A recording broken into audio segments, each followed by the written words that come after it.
আসসালামু আলাইকুম। দেখেন 5 ইঞ্চি গাঁথুনি কত দ্রুত গাঁথুনি করা সম্ভব এবং একজন মিস্ত্রি কত পিস ইট গাঁথতে পারে। তা আজকের এই ভিডিও দেখলে আপনি অবশ্য বুঝতে পারবেন যে একটা মিস্ত্রি কত পিস ইট গাঁথতে পারে 5 ইঞ্চি গাঁথুনিতে।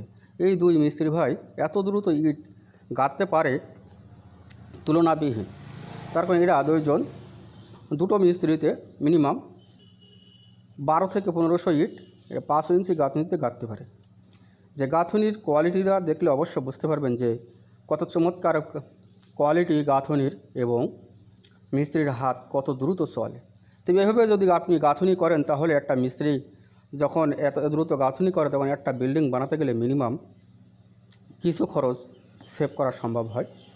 তো যখন দুটো মিস্ত্রি 1200 থেকে 1500 ইট গাঁথতে পারে তখন অবশ্য একটা